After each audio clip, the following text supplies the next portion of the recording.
मदन, अब तेरा अंत आ गया। अब नहीं बचेगा तू मुझसे।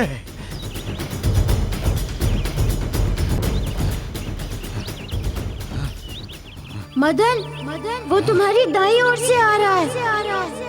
अब तुम बाईं ओर 2 कदम पीछे हटो और उसे तंगड़ी दाव मारो।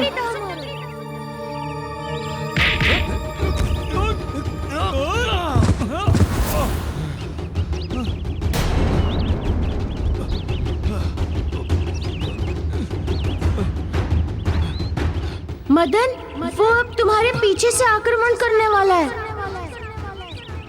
झुक जाओ और उसे धोबी पाट मारो।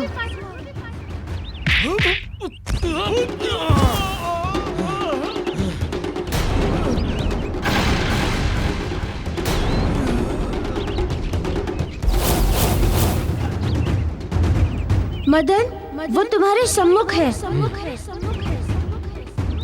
उछलो एवं उसकी छाती पर एक पग का प्रहार करो पूरे वेग से।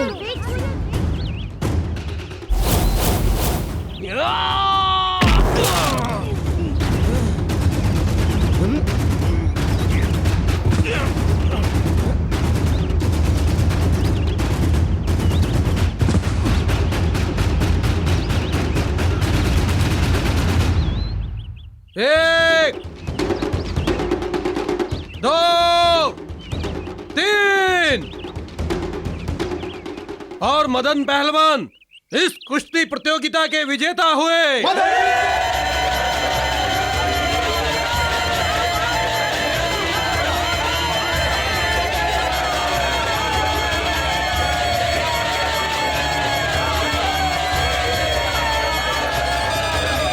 शांति शांति शांति। अब सरपंच जी मदन पहलवान को पुरस्कृत करें।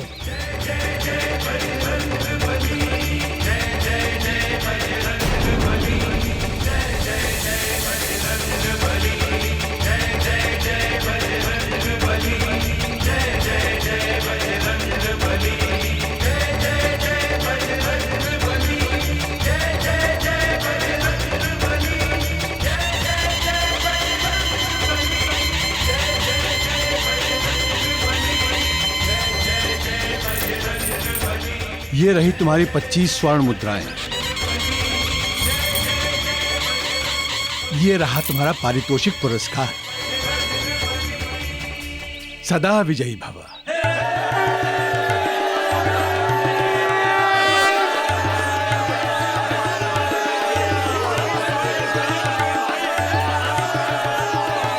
इससे पहले कि ये अपने घर पहुंचे, मुझे कुछ न कुछ अवश्य करना होगा।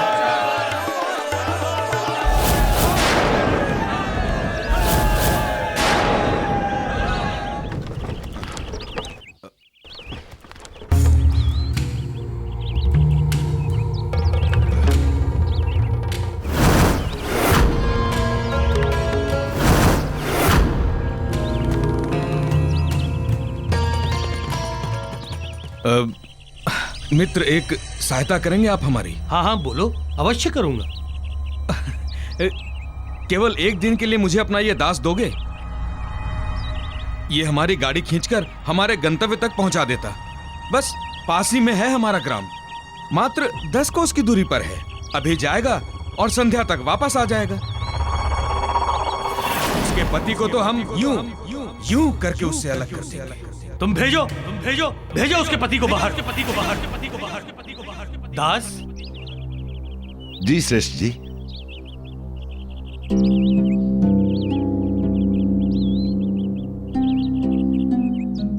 दास, ये हमारे व्यापारी मित्र हैं।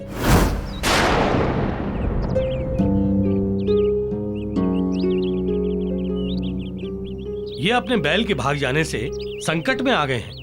यदि तुम इनकी गाड़ी खींचकर इनके ग्राम तक पहुंचा दो तो तुम्हारी बड़ी कृपा होगी। इसमें कृपा कैसे श्रेष्ठ जी? ये तो मेरा कर्तव्य है, अवश्य ले जाऊंगा।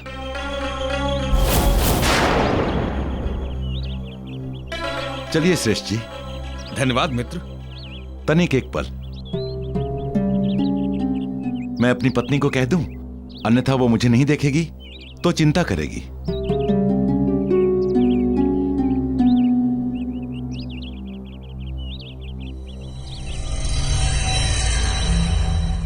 अवश्य मिलाओ केसरी, अवश्य मिलाओ। अंतिम मिलन तो आवश्यक ही है।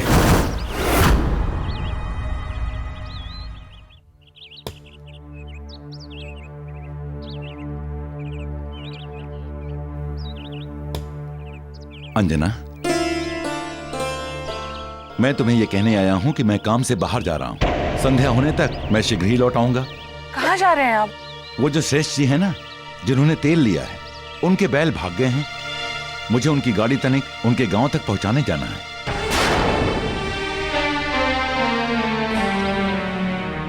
हे प्रभु, ये कैसी विपदा आ गई है। अब आपको बैलगाड़ी भी खींचनी पड़ेगी। अंजना, ये तो हमारा काम है और काम ही पूजा है। तुम चिंता मत करो। स्वामी, मत जाइए स्वामी, रुक जाइए। कह दीजिए कि कैसी शिक्षा दे रही हो अंजना? ये तो श्रेष्ठ जी का आदेश है और मैं उनका दास हूं। आदेश का पालन करना दास का धर्म है।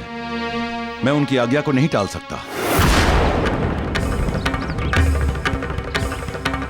न जाने क्यों अंदर से कुछ अच्छा नहीं लग रहा है। मन में बुरे बुरे भाव आ रहे हैं। ऐसी अनुभूति हो रही है जैसे मानो आप मुझसे सदा सदा के लिए दूर जा रहे हैं। अंजना, प्रेम और अपनेपन में ऐसे मन में विचार आ ही जाते हैं। और मिले भी तो हैं हम इतने समय के अंतराल के बाद। तुम चिंता मत करो, संध्या ढलने से पहले ही मैं लौट आऊंगा। अपना ध्यान रखना। मैं आपकी प्रतीक्षा करूंगी। शीघ्र आइएगा।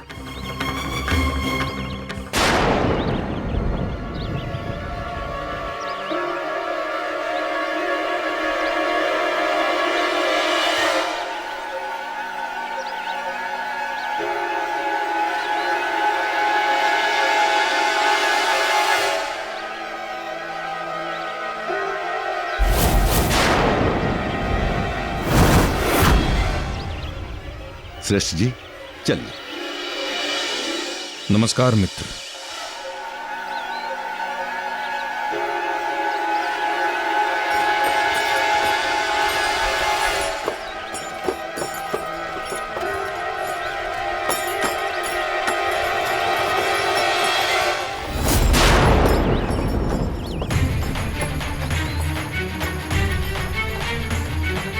बड़ा क्रूर ग्रह राहु कहावे, जब ऊ आपन चक्र चलावे। एक बुद्धिमान का जैसे बोझा ढोवे वाला बैल बनावे। राजपाट सब छीन के राहु, राज मुकुट पे फैरिस माटी। महलों के राजा केसरी से राहु ग्रह खिंचवावे गाड़ी। राहु ग्रह खिंचवावे गाड़ी।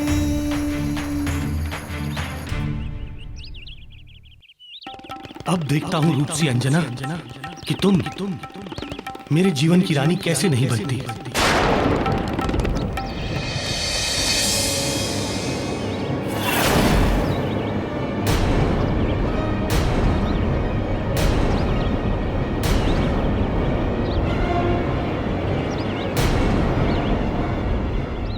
ये क्या साहूकार जी, ऐसा अभद्र अमानवीय व्यवहार आपको शोभा नहीं देता।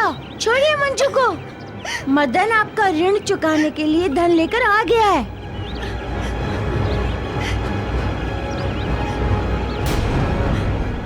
मदन, जाओ मुद्राएं दे दो। साहूकार, अपना धन लो तथा मेरी बहन का हाथ छोड़ो। ए अंधे, अब बात ऋण चुकाने की नहीं है, अब बात है पसंद की। और मुझे तेरी बहन पसंद है। मैं इससे विवाह करूंगा, इसलिए मेरे मार्ग से हट जा। साहूकार, ये धर्म के मार्ग पर चलने वाले मार्गी को आप हटने को कह रहे हैं। अधर्म के मार्ग पर आप हैं। छोड़िए बहन मंजू को और जाइए यहाँ से अपना ऋण लेकर। वानर पालक, मुझसे मत उलझो। अन्यथा मेरे पहलवान तुम्हारा कचूमर निकाल देंगे। लातों के भूत बातों से नहीं मानते। क्या कहा पहलवान?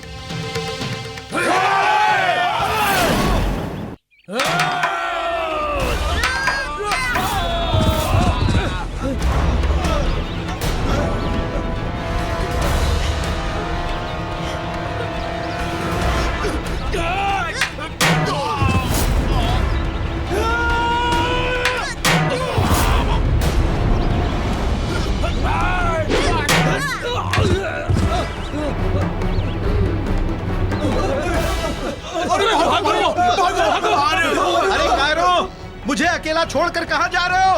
अरे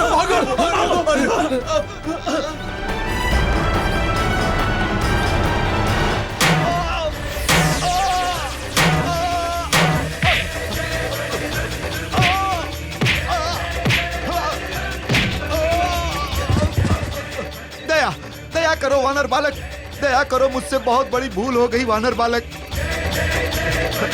ओ मदन भैया, मदन भैया, मैं ऐसा अत्याचार अब कदापि नहीं करूंगा।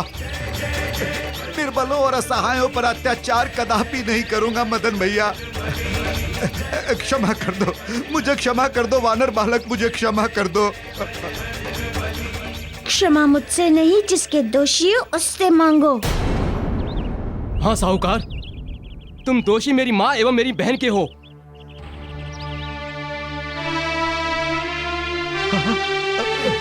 तुम जाके उनसे क्षमा मांगो।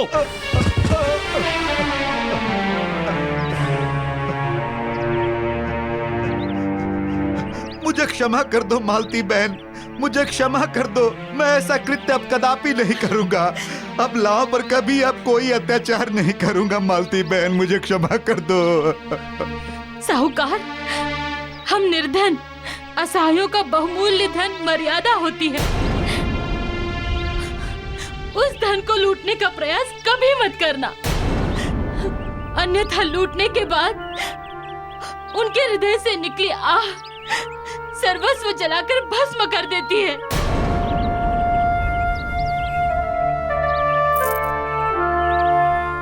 माँ, मेरी विजय का यह धन स्वीकार करो माँ।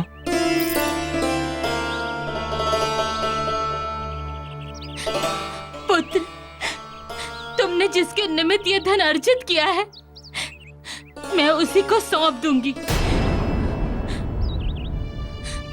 साहूकार, इसी धन के लिए तुमने मेरी कुल की लाज पर अपनी घृणित दृष्टि डाली थी ना? लो, लेकर चले जाओ यहाँ से।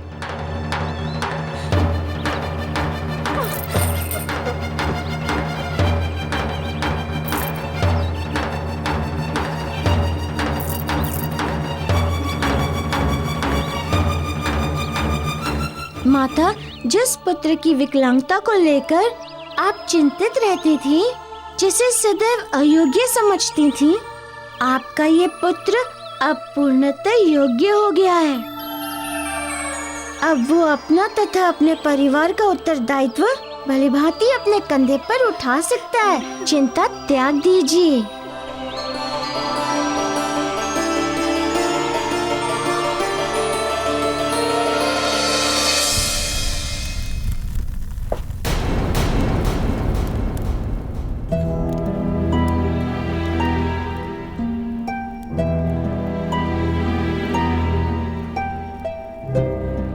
लौटे क्यों नहीं अब तक महाराज? न जाने कहाँ रह गए। कहकर तो गए थे कि शीघ्र लौट आऊंगा।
श्रेष्ठ जी, आप यहाँ? मेरे पति गृह में नहीं है। अभी आप जाइए, जब वो लौट कर आएंगे तब आइएगा।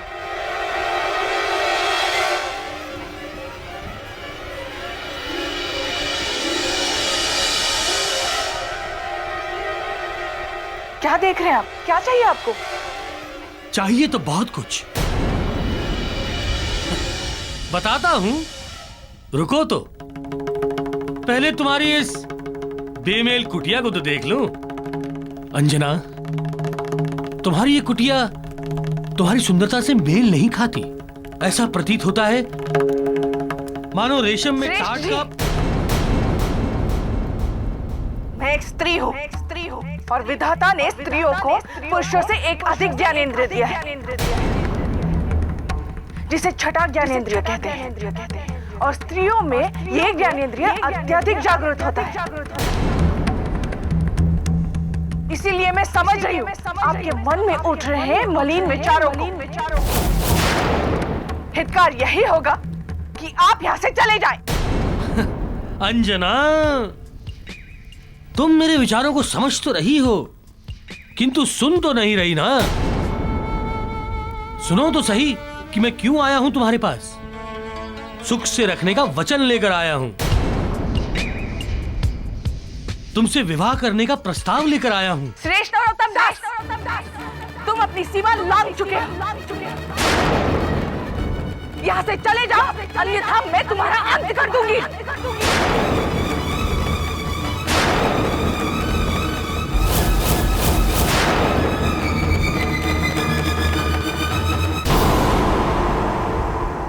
और कितना कोमल हृदय है मेरा। तुम्हें जब ये सब करते हुए देखता हूं ना, तो मेरा हृदय फटने लगता है।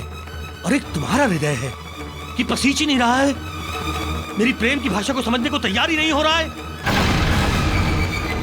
अब क्या करूं मैं? विवश होकर मुझे दूसरे माध्यम से समझाना होगा, क्योंकि मैं अपने हृदय में जन्मे प्रेम की अकाल मृत्यु नहीं होने दूंगा। दासो, छोड़ो मुझे। छोड़ने के लिए नहीं बुलाया मैंने इन्हें, ले चलो इसे। छोड़ो मुझे, छोड़ो।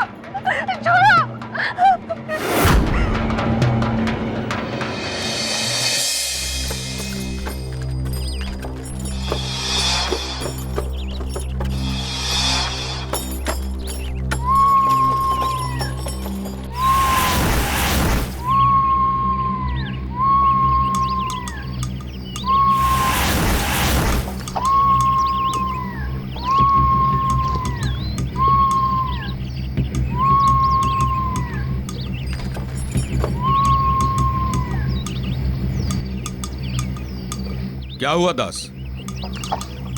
रुक क्यों गए? ये तो अपशकुन का संकेत है। क्या बात कर रहे हो?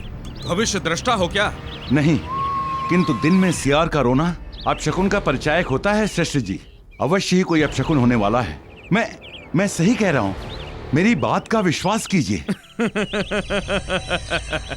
तुम दास लोग होते बड़े चतुर हो।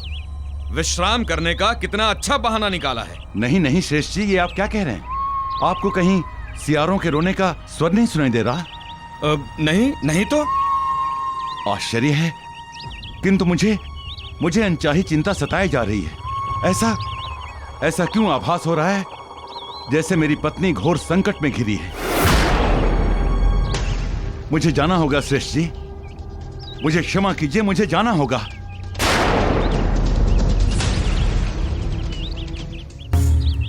लगता है तेरे मन के तार अभी तक अंजना से जुड़े हैं, परंतु चिंता न करो केसरी, मैं तुम्हें यहां से हिलने भी नहीं दूंगा।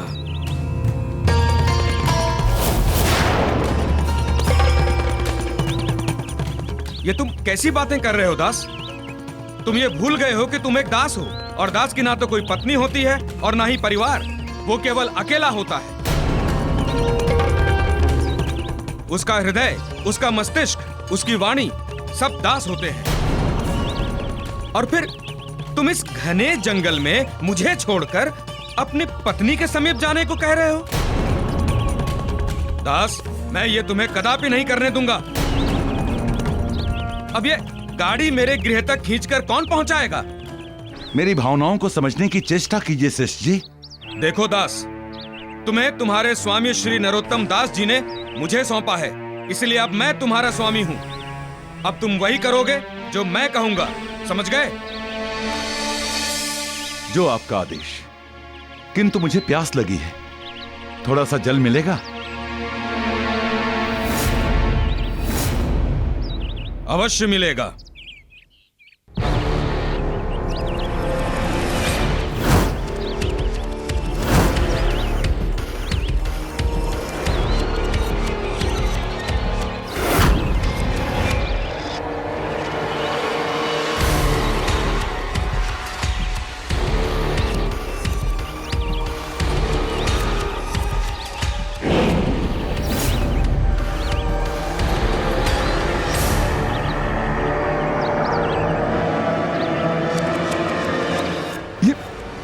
ये तो सुरा है। हाँ, देवताओं का प्रिय पान, एक अद्भुत द्रव्य। बस इसे कंठ के नीचे उतार लोगे तो तुम्हारा दुख, तुम्हारी थकान सब दूर हो जाएगी।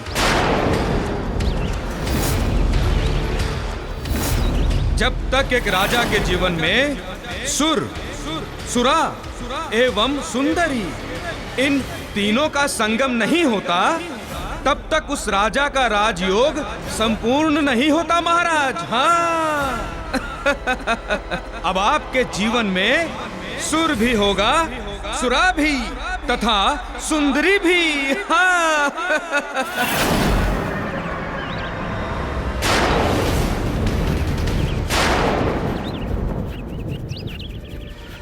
ऐसा मुझे क्यों आभास हो रहा है कि जैसे कोई मुझे पुनः दिग्भ्रमित करने का प्रयास कर रहा है। नहीं नहीं श्रेष्ठ जी, पुनः अब नहीं। मैं ऐसी सुरा, सुंदरी और द्यूत के कारण अपना जीवन नष्ट कर चुका हूं। अब पुनः दोबारा नहीं।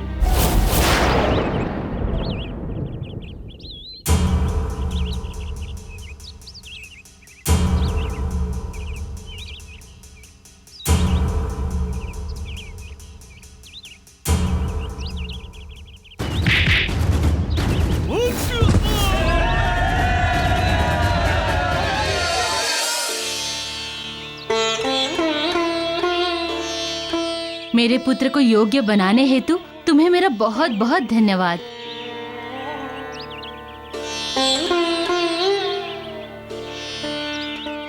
माता, अब मुझे भी आज्ञा दीजिए। संभवतः मैंने अपना कर्तव्य एवं धर्मपुत्र तथा धर्म के भाई होने का धर्म निष्ठा पूर्वक पूर्ण किया है। राखी के बंधन की मर्यादा रखी है। यदि कोई त्रुटि रह गई हो तो क्षमा चाहता हूँ। तुम जैसे पुत्र से कोई त्रुटि हो ही नहीं सकती।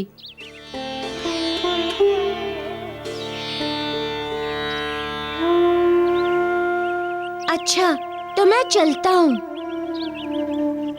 मुझे सिद्धि लोक जाना है। मेरा आशीर्वाद तुम्हारे साथ है पुत्र। तुम अपने इच्छित कार्य में सदैव सफल होगे।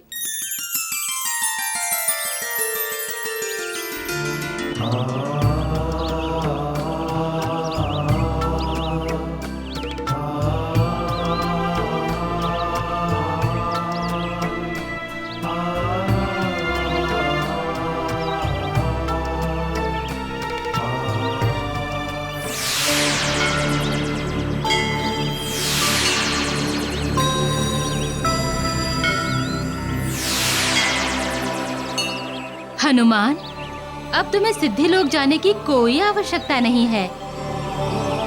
तुमने तो मार्ग में ही लगभग समस्त अष्ट सिद्धियों को सिद्ध कर लिया है।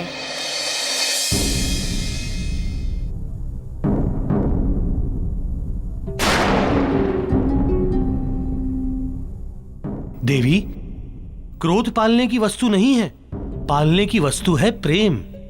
इसलिए मेरी बात मानो, क्रोध को त्याग दो और भोजन को ग्रहण कर लो। लो, खा लो। तुम तुम जैसे पापी का अन्न भी मेरे लिए विष है। नहीं खाना मुझे तुम्हारा खाना, नहीं पीना तुम्हारा ये जल।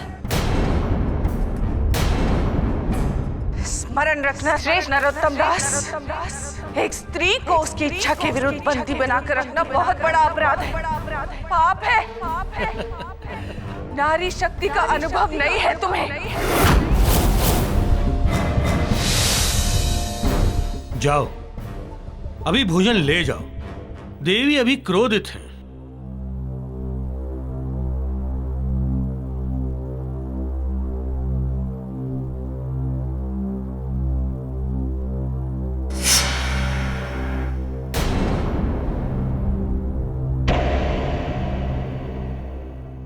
अच्छा बताओ, क्या होती है नारी शक्ति?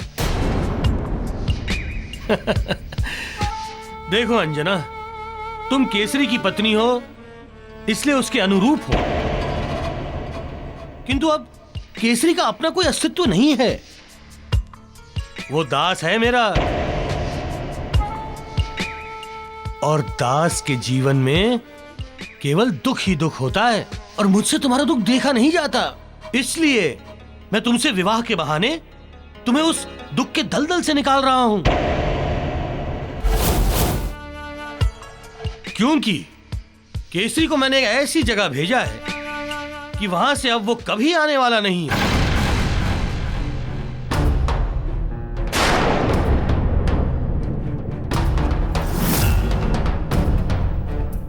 पुनः दोहरा रही हूं, नारी शक्ति को पहचानो, अपने विनाश को आमंत्रण मत दो।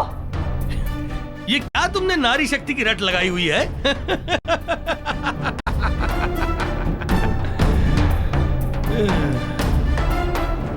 कल प्रातःकाल मैं तुमसे विवाह करूंगा।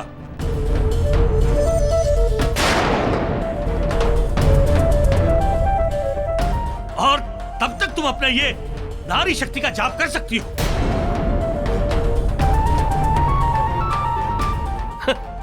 संभव है कुछ चमत्कार हो जाए। नहीं,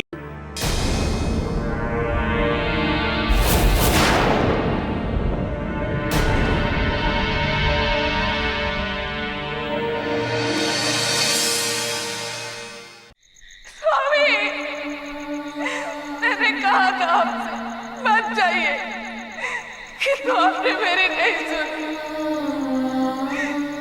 सदियों से पुरुष ही स्वयं को स्त्री से अधिक बुद्धिमान क्यों समझता है?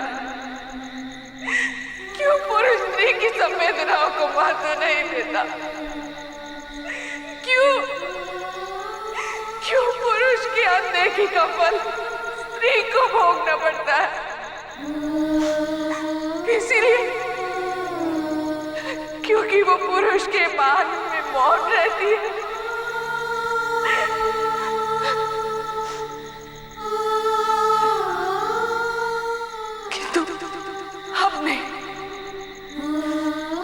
अंजना मौन नहीं रहेगी। पुरुष की भूल का दंड अंजना नहीं भोगेगी, नहीं भोगेगी।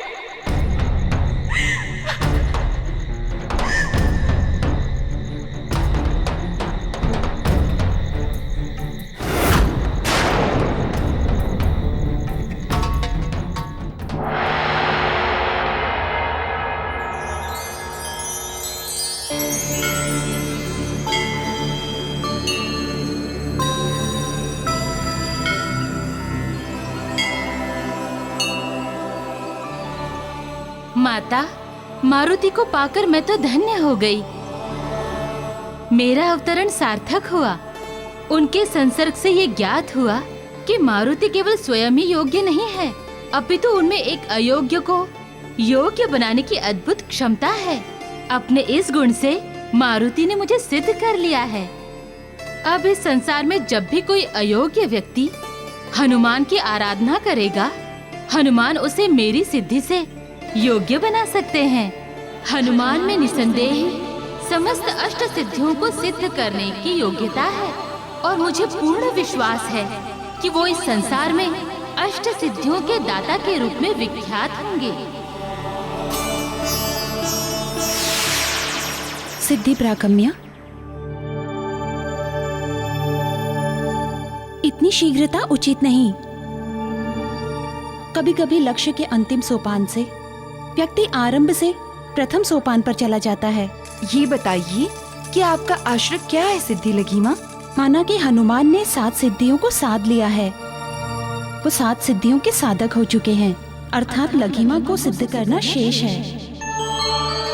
एवं मेरी परीक्षा को सिद्ध करना संभवतः उनके लिए कठिन ही नहीं, असंभव होगा।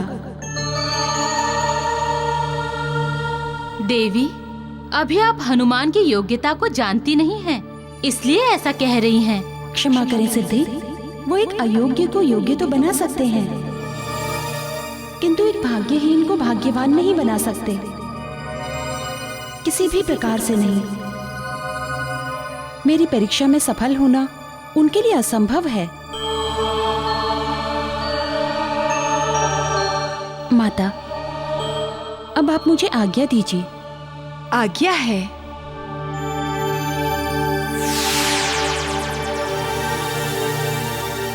समझ में नहीं आ रहा है कि मैं सिद्धि लोग की सही राह पर हूँ कि गलत राह पकड़ ली है।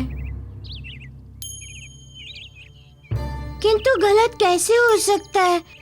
माता लक्ष्मी ने तो यही मार्ग बताया था, किंतु कितनी लंबी अवधि हो गई है मुझे लक्ष्मी लोक से निकले हुए, परंतु दूर दूर तक कहीं भी सिद्धि लोक का कोई चिन्ह तक मुझे दिखाई नहीं दे रहा। इतने दिन हो गए, मेरी चिंता एवं प्रतीक्षा में न जाने मेरे माता पिता का क्या हाल होगा, कैसे होंगे वो। एक बार उनसे मिलने का अवसर मिल जाता तो कितना अच्छा होता।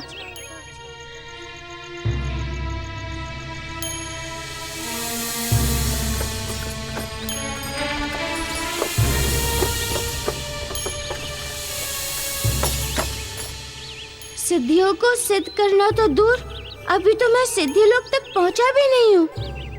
लगता है मैं अवश्य ही मार्ग भटक गया हूँ। किसी से पूछना होगा।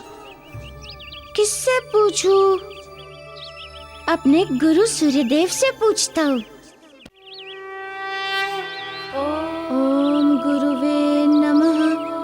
ओम सूर्यदेवाय नमः। ओम सूर्यदेवाय नमः। ओम गुरुवे नमः। ओम सूर्यदेवाय नमः। ओम गुरुवे नमः। ओम सूर्यदेवाय नमः। ओम गुरुवे नमः। ओम गुरुवे नमः।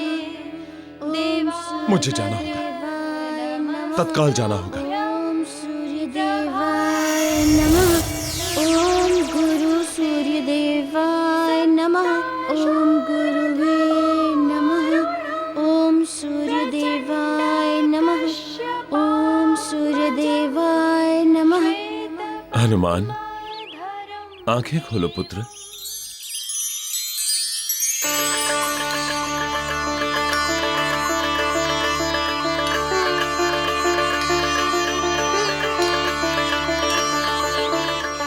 प्रणाम गुरुदेव। कल्याण हो। कष्ट के लिए क्षमा चाहता हूँ गुरुदेव। मैंने सिद्धि लोक के सही मार्ग की दिशा जानने के लिए आपको स्मरण किया है। मुझे ऐसा प्रतीत होता है कि मैं मार्ग भटक गया हूँ। कृपया मेरा मार्गदर्शन करें गुरुदेव। सिद्धि लोक तक पहुंचने के लिए कुछ गुणों एवं योग्यताओं की आवश्यकता होती है, जो तुम्हें इस मार्ग पर चलते चलते प्राप्त हो रही है। बस यूं समझ लो कि इस यात्रा के माध्यम से तुम्हारी योग्यता की पात्रता का विकास हो रहा है। जब तुम बिल्कुल योग्य हो जाओगे तो तुम्हें सिद्धियों को प्राप्त करने की पात्रता भी आ जाएगी। तब तुम अपने लक्ष्य को स्वतः प्राप्त कर लोगे।